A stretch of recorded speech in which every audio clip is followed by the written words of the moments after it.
Bonjour Liselotte. Bonjour Richard. Et bonjour à tous les auditeurs. Et bonjour à Louis Roncin. Vous êtes élu municipal à Villers-sur-Mer.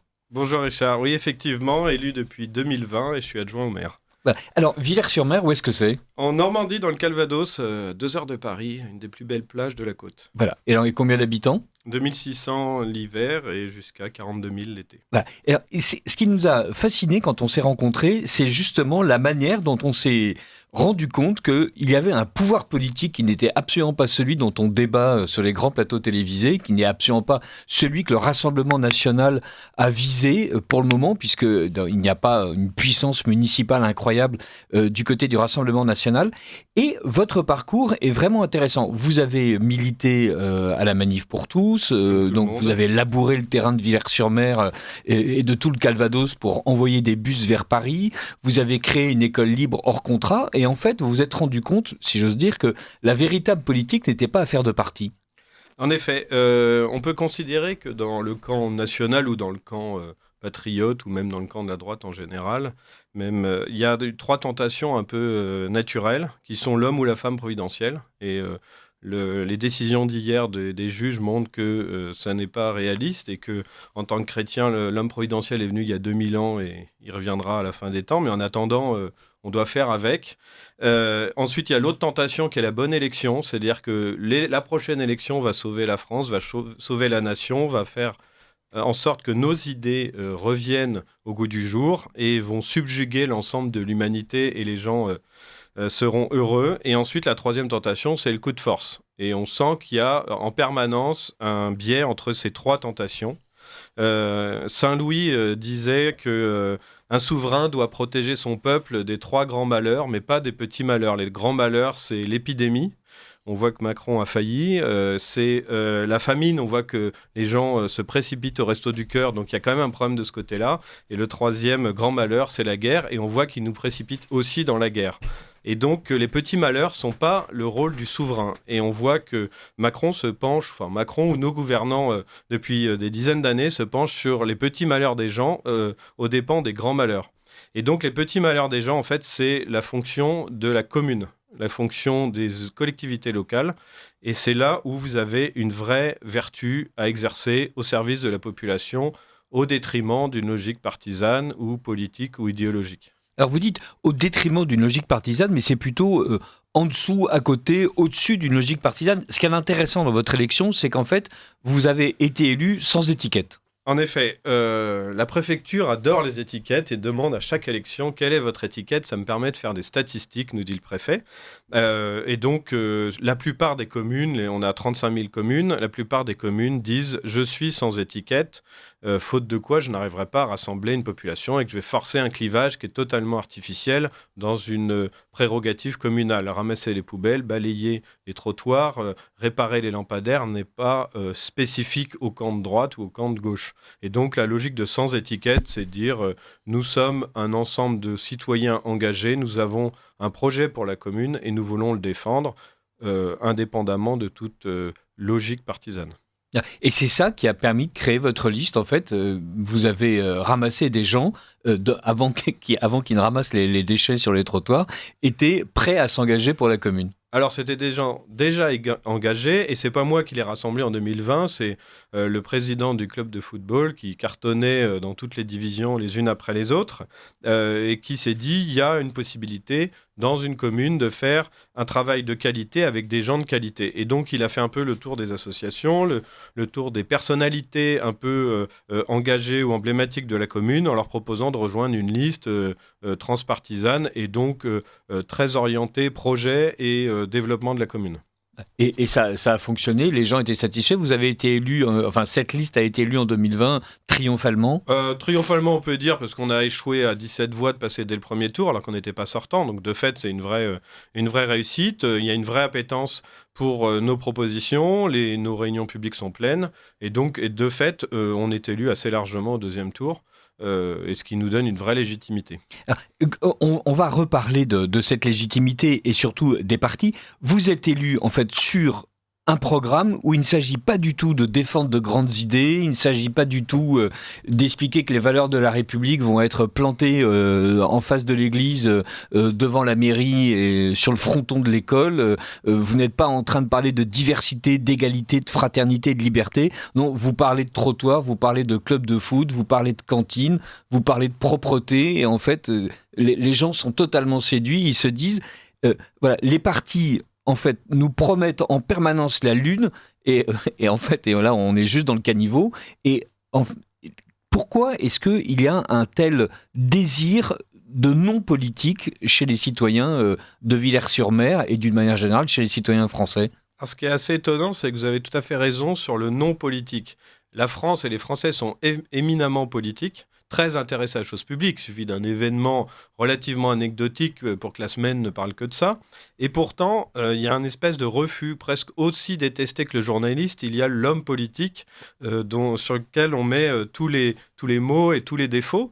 Et pourtant, le Français a une notion quand même assez fine de ce que c'est que la politique, ce que c'est que l'organisation de la cité, et a des idées très arrêté sur cette façon de mener la vie de tous les jours et donc de faire de la politique tout en refusant le terme. Donc il faudrait trouver un autre terme que politique, peut-être dire je défends la chose publique, j'organise la cité pour essayer de sortir de ce mot un peu piégé de politique. En fait, c'est presque de la politique au sens premier du terme que vous faites finalement. C'est peut-être ça la différence. C'est peut-être la politique nationale qui a un sens dévoyé de la politique en elle-même. Donc c'est peut-être la politique nationale qu'il faudrait renommer en fait.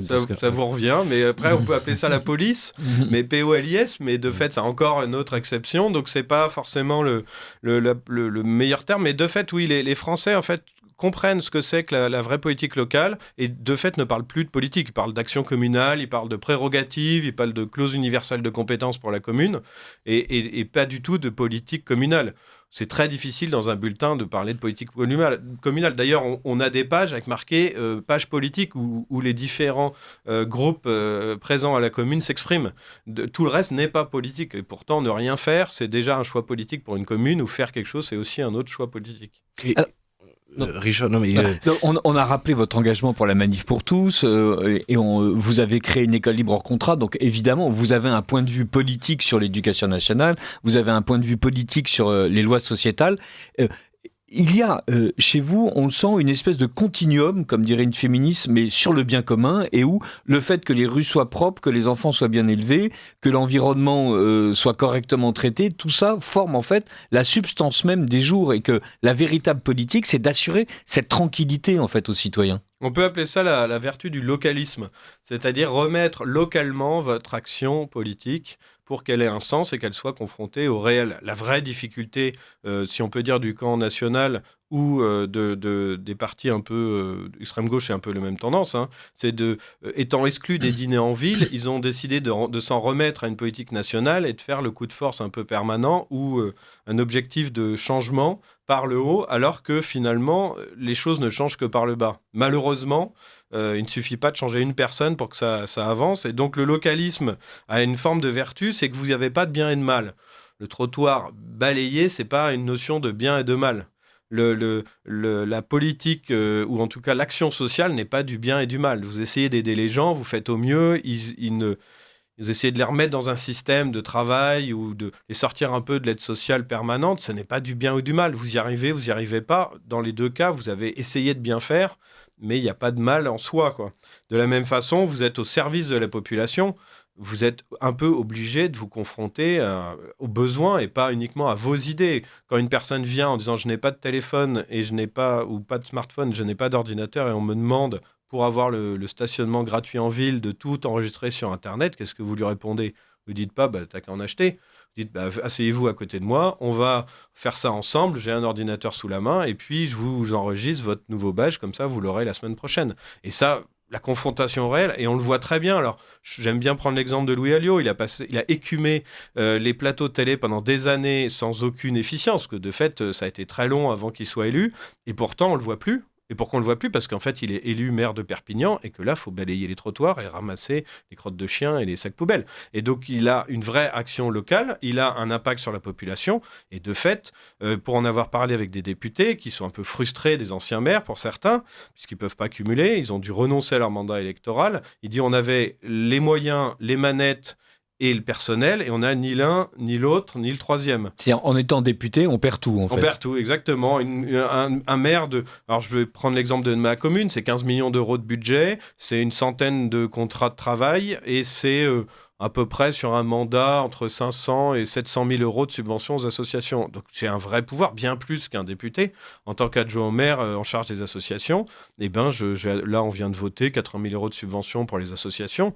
Vous orientez forcément la politique communale et vous avez un impact bien plus fort qu'un député qui dit je vais voter une loi permettant de changer les compteurs d'eau, ceux qui sont raccordés en plomb et de façon obligatoire dans les 20 ans qui viennent, ça doit être fait, etc. Vous imaginez que l'impact est quand même relativement faible, surtout un député. C'est-à-dire que c'est 1/577e du poids de l'Assemblée. Par rapport à un maire même d'une commune relativement modeste comme la nôtre, il n'y a aucune comparaison en termes d'action. Et si vous voulez exercer votre politique, je pense que le camp ou le niveau local, il se trouve que la commune a encore la clause universelle de compétence. Elle peut intervenir sur tous les niveaux et tous les thèmes qu'elle veut. Donc je pense que c'est peut-être l'endroit où on peut se retrouver avec des gens de bonne volonté à la défense du bien commun et de notre pays. Et alors, quelque part, si la commune, justement, peut toucher à tous les sujets, concrètement, on pourrait imaginer qu'on puisse faire des ponts entre une politique nationale et une politique locale. Concrètement, est-ce que il y a quand même une différence, on l'imagine, entre un élu, entre un maire LFI, entre un maire écologiste, un maire centriste ou un maire RN, par exemple. C'est-à-dire qu'en fait, il y a probablement une forme de traduction. C'est-à-dire que peut-être que Louis Alliot n'a pas la même politique que son prédécesseur et peut-être qu'il y a des logiques partisanes qui interviennent justement dans cette différence de politique. Alors il y a forcément des logiques partisanes qui interviennent, mais si je vais pas reprendre l'exemple des poubelles, mais finalement, en dehors de la politique culturelle, en dehors de la culture, il y a peu de logiques partisanes. C'est-à-dire que les maires assument une étiquette, on peut même le regretter, à la rigueur, il faudrait qu'au niveau communal, il n'y ait pas d'étiquette, en disant « je suis élu de maire de Bordeaux », mais quand vous rajoutez LR ou RN ou écolo, je suis pas sûr que ça soit la bonne définition du maire de Bordeaux. En fait, le maire de Bordeaux a des adjoints, ils n'ont pas forcément la même tendance que lui, surtout dans les grandes villes. Alors effectivement, il va porter une forme de politique nationale, surtout dans le camp national, mais aussi dans le camp LFiste. Mais pratiquement, en fait, c'est très peu impactant sur sa vision ou cette façon d'organiser sa commune. Il y a en dehors du champ culturel et du champ éducatif, mais le champ éducatif échappe quand même beaucoup à la commune, puisqu'il n'y en a que les écoles primaires et maternelles, et uniquement pour l'organisation, pas du tout pour l'enseignement. Donc finalement, il nous reste le champ culturel. Et c'est là où on voit qu'il y a des politiques culturelles, alors typiquement à Paris ou à Grenoble ou à Lyon, qui ont un impact très fort sur la population et dont on ne parle que ça. Il y a une petite vision de transport et d'organisation de l'espace parce qu'on a politisé l'environnement, mais l'environnement ne serait pas politisé finalement. On pourrait très bien faire de la préservation de l'environnement sans faire de politique. Et puis sur les 35 000 communes, il doit y en avoir 34 000 qui ne sont pas partisanes. Donc on peut cibler les grands maires, les grandes villes, mais globalement, toutes les communes qu'on a autour de nous, moi je serais bien en mal de savoir ce qu'ils votent et ce qu'ils pensent. Et alors on parlait du camp national et justement, concrètement, vous défendez une vision de la commune et donc de la politique au sens étymologique du terme qui est quelque part apolitique. Est-ce que selon vous, on peut déplorer comme le manque d'ancrage local quelque part du camp national en général? Est-ce que selon vous, le camp national doit s'emparer de cet espace de la commune ou est-ce qu'en fait finalement il doit se dire non, c'est un sujet qui doit rester apolitique et quelque part on s'en mêle pas, on s'occupe que de politique nationale étant donné que la politique ne doit pas s'insérer selon vous à l'échelon communal? Alors, moi, on parle du camp national parce que c'est le sujet aujourd'hui avec l'inéligibilité de Marine Le Pen. Moi, je ne suis pas un théoricien du camp national, j'y appartiens même pas parce que je refuse cette logique partisane. Mais de fait, dans la mesure où vous voulez avoir une action pour la population et dans l'intérêt de la population, vous n'avez pas vraiment le choix, vous êtes obligé de repartir sur le terrain et de vous rendre compte que ce n'est pas votre idéologie, votre positionnement politique qui fait qu'on vote pour vous ou que vous êtes en capacité de créer une équipe et un projet pour l'intérêt de votre commune. Donc c'est vrai que c'est la confrontation au réel qui fait que cette logique partisane et cette logique d'étiquette a moins d'impact et moins de légitimité à opérer, puisque finalement, c'est quand même très peu ces choix-là qui vont guider votre action publique. Ce qui est intéressant dans le cas de Villers-sur-Mer, c'est que le maire actuel donc, est une femme issue de la diversité, vous me disiez tout à l'heure c'est une diversité asiatique, c'est la vague Pol Pot. Voilà, mais merci aux dictateurs asiatiques communistes de nous avoir envoyé des gens de talent. Donc, elle a débarqué en France, elle a fait des études brillantes. Elle a finalement décidé d'aller à Villers-sur-Mer parce que c'était beaucoup plus sympathique que Paris pour élever ses enfants. On a aussi l'impression que l'échelon local, c'est le moment où se réalise justement cette chose publique, se réalise cette espèce de république idéale dont les gens nous parlent à Paris, mais qui en fait n'existe pas, puisque tout est clivé, et tout est opposition, et tout est racisé, ethnicisé, sexisé, pour parler avec le vocabulaire du camp d'en face. Alors qu'à Villers-sur-Mer, voilà, il y a quelqu'un qui débarque du Cambodge, qui devient ingénieur en France, qui épouse quelqu'un du Cru, qui se retrouve en Normandie, alors qu'elle a autant de racines du côté du Calvados que je suis danseuse espagnole. Et donc, il n'y a pas... il y a véritablement là une société, en fait, qui est une société française qui existe très tranquillement. En effet, la question de son origine n'est finalement pas questionnée dans le mandat local. Elle a été en charge du CCAS, du Centre communal d'action sociale. Elle faisait un travail de qualité. Elle devient maire suite à la démission de notre maire en 2024. Et donc... en fait, naturellement, elle prend la tête de la nouvelle liste pour les élections partielles. Et donc, elle arrive en tête au premier tour et donc au deuxième tour. Et donc, on est élu.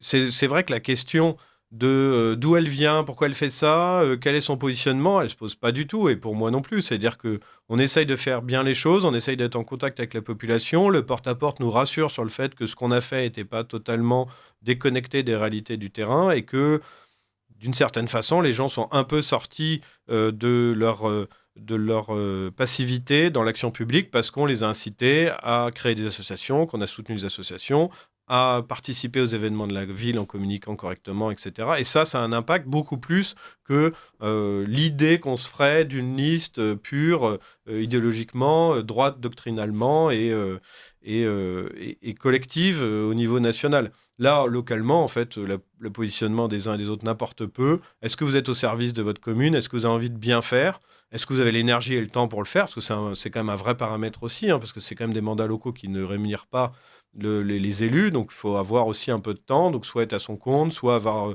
un conjoint qui travaille, etc. Des enfants plus à charge ou très jeunes. Ou des retraités, de fait, sont souvent des retraités dans les communes, parce qu'il faut quand même être au service de la population pour une paye qui est très, très modique. Donc, c'est vraiment l'exercice de la vertu, la confrontation réelle, et puis se rendre compte que toutes vos grandes idées sont à laisser à la porte, parce qu'il y a un moment, il faut quand même que les projets communaux sortent, et que le stade, il faudra le tondre avant le prochain match. Et donc ça se fait pas en décrétant nationalement que on tond les stades le jeudi. Et ça, il faut bien sortir la tondeuse, trouver le personnel qui va le faire, etc. Je reçois Louis Ronsin, qui sur l'action locale, dernier levier du pouvoir du camp national, qui était élu local. Et tout à l'heure, à 8h07 précisément, nous recevrons Christophe Boutin, professeur de droit constitutionnel, pour évidemment parler des conséquences politiques de l'inéligibilité, j'y suis arrivé, de Marine Le Pen. Louis Ronsin, vous nous avez dressé le portrait de Villers-sur-Mer.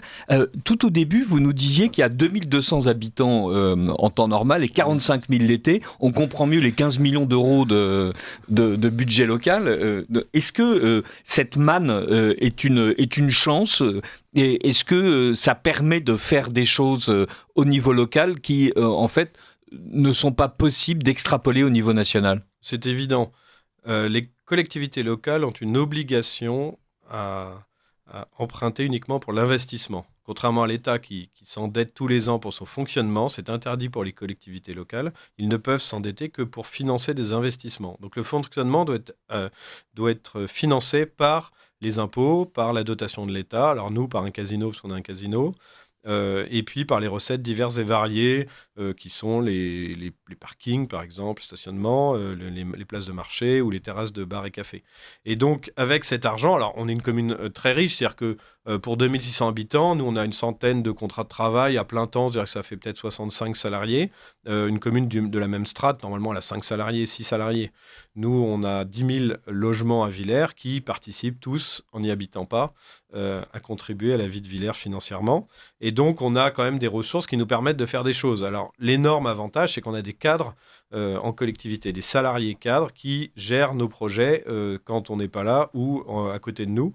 Alors qu'une commune de plus faible taille et de moindre budget n'aurait pas ces cadres-là et n'aurait que des exécutants. Donc, c'est assez confort, en fait, d'avoir des cadres. Et une commune, normalement, de 2600 habitants n'a pas des tas de cadres comme nous, on a.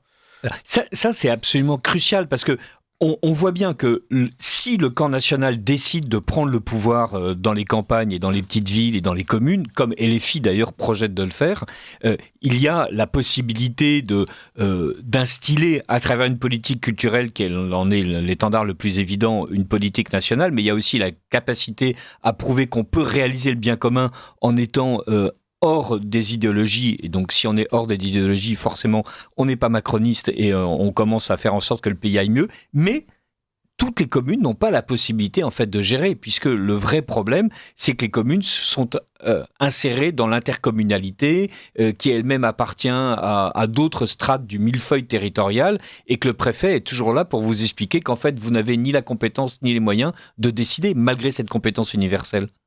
Alors, je suis pas là pour donner des conseils au camp national, mais les gens de bonne volonté à l'intérieur du fait politique devraient s'intéresser aux communes. Nous pouvons faire ce que nous voulons. Les compétences transférées le sont sur décision de la commune, et de toute façon, les communes siègent à l'interco. Moi, je siège à l'intercommunalité de Cœur-Côte-Fleury, qui siège à Deauville.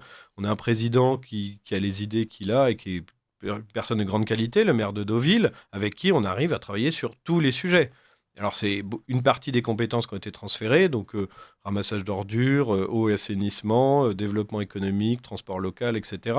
Mais en fait, c'est très facile de travailler en intercommunalité, puisque vous êtes une quarantaine autour de la table, et puis c'est que des maires des communes, des maires adjoints des communes autour. Donc, vous les connaissez tous, vous fréquentez dans les syndicats d'eau ou d'assainissement ou de ramassage d'ordures ménagères, et puis vous créez des liens, et puis sur des liens naissent des projets, et finalement, la compétence transférée n'est qu'un transfert naturel. On ne pouvait pas, nous, entretenir 3 bennes à ordures comme on a en permanence sur notre ville avec l'afflux des estivants ou des Parisiens le week-end. Et donc, on est très content que la communauté de communes s'en charge à 5h du matin jusqu'à 7h sans que la commune en ait besoin de s'en charger. S'il fallait qu'on le fasse nous, ça serait infaisable, surtout avec les à-coups que ça cause.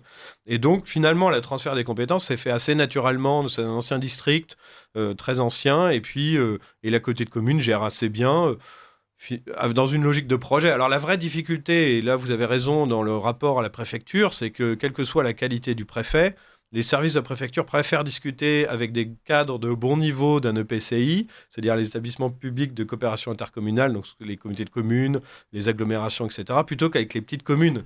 Quand Robert, le garçon boucher, est maire de sa petite collectivité, c'est compliqué pour le préfet de discuter avec lui.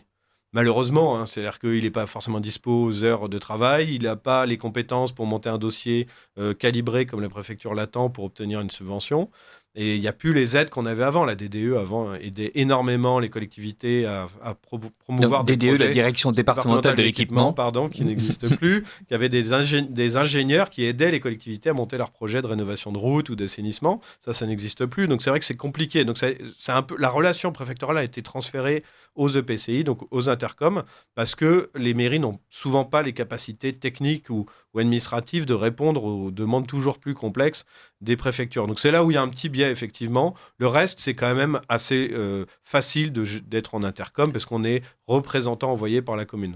Et alors, justement, vous parlez de la répartition des pouvoirs qui existent. Nous, quand on peut avoir l'occasion de discuter avec des députés, en fait, ce qu'ils nous expliquent, c'est que ils ont une présence locale et un ancrage local, souvent, qu'ils essayent de, même s'ils sont parachutés, en tout cas, qu'ils essayent de créer eux-mêmes. Mais en fait, généralement, ce qu'ils regrettent, c'est le fait de ne pas pouvoir eux-mêmes vraiment agir sur le plan local. Et ce qui nous explique, c'est qu'en fait, ils disent, bah oui, en fait, on me transfère des dossiers, on parle de tel sujet, je peux toujours en parler au préfet, je peux toujours en parler au maire, je peux toujours en parler au président de la région, mais c'est vrai qu'en fait, il y a une sorte de rupture, quelque part, finalement, entre la politique locale et la politique nationale, alors que devrait y avoir une forme plutôt d'articulation à ce niveau-là, non ? Alors, le vrai difficulté, c'est que vous posez la question au député, qui êtes-vous ? Il dit, je suis député du Calvados, par exemple.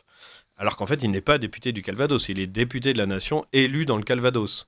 La difficulté, c'est que s'il s'occupe que de la nation et que de voter les lois, il n'est jamais réélu.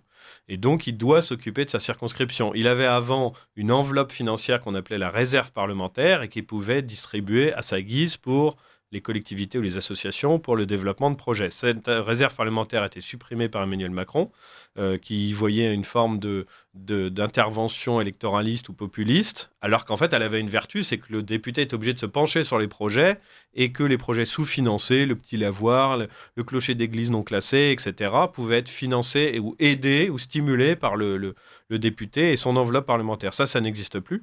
Donc effectivement, la relation entre le député et le terrain... Alors vous parlez de députés parachutés, il n'y en a quand même pas beaucoup, objectivement. Il y en a à l'extrême... Enfin, dans le camp national, on peut dire qu'il y en a, mais il y a quand même beaucoup de députés qui sont enracinés dans leur collectivité, ou en tout cas dans leur terrain, qui sont des anciens maires, des chefs d'entreprise, etc., des fonctionnaires. Mais il y a quand même un vrai problématique, c'est comme il n'y a plus de cumul des mandats, le député n'a plus de lien obligatoire et permanent avec le terrain. Et donc il peut rester... dans une zone et survoler finalement, se faire représenter à couper des rubans, mais finalement sans avoir d'impact et d'action locale. Pour connaître quelques députés, la base de leur action en ce moment, c'est l'immigration, c'est-à-dire le blocage total des préfectures qui fait que on vous donne des récépissés de demandes de droit d'asile ou de carte de séjour qui se périment en 2 mois et il faut ensuite faire la queue pour avoir un renouvellement de récépissé dans l'attente du renouvellement de la carte de séjour. Donc vous imaginez que le système est vite bloqué à ce rythme-là. C'est les problèmes de logement. Ils ne sont encore une fois pas de la compétence du député, parce que les gens n'arrivent plus à se loger dans la plupart des villes. Et ensuite, des problèmes de travail. Encore une fois, qui n'est pas de la compétence du député. Et pourtant, il est quand même, dans ces 3 cas, au service de la population et au service des liens entre l'administration et la population. Alors, dans une administration de rêve, il n'y a pas besoin du député, puisque sur ces sujets-là, en tout cas, et il se concentre sur le vote des lois. Mais finalement, ça l'oblige un peu à se pencher sur le terrain. Et moi, j'ai beaucoup de relations avec mon député. Et quand on a des problématiques locales ou locales à vocation nationale, eh ben, on lui en parle. Donc, soit il fait une proposition de loi parce qu'il pense que c'est bien notre action, soit il fait une action auprès de la préfecture ou du gouvernement, du ministre, etc. Nous, on a une problématique de classement d'une zone incroyable de paléontologie, parce que l'origine de la paléontologie, c'est Villers-sur-Mer, c'est-à-dire l'étude des fossiles. Et cette zone va être classée réserve naturelle. Et malheureusement, dans le cadre de réserve naturelle, on n'a plus le droit de ramasser. C'est complètement incohérent, parce qu'en bord de mer, si vous ne ramassez pas, c'est abîmé par la mer. Et donc, voilà, notre député nous aide à monter un dossier pour obtenir une espèce d'exemption qui ferait pas jurisprudence, mais qui serait locale, pour qu'on puisse ramasser, dès qu'ils tombent des falaises, en bord de mer, les fossiles de dinosaures qu'on trouve au pied des falaises. Il suffit d'y aller. Richard, vous venez demain à Villers, vous trouvez des fossiles. Oui, voilà. Ça fait envie. Mais ça fait envie, voilà. Le vieux diplodocus pour aller ramasser un grill de diplodocus. Et donc le député nous aide à ce titre-là, puisqu'il a une relation avec le gouvernement et les conseillers des ministres. Est-ce que il nous reste même pas une minute. Mais merci 1000 fois à Louis Ronsin de nous avoir montré qu'il y a une autre politique qui est possible et que cet enracinement dans le local est véritablement sans doute un des moyens pour le camp national de montrer la pertinence de ces idées et surtout de montrer que la vraie pertinence des idées nationales, c'est le fait qu'on s'occupe réellement du pays réel et du bien commun. Merci beaucoup, Louis Ronsin. Merci, Richard.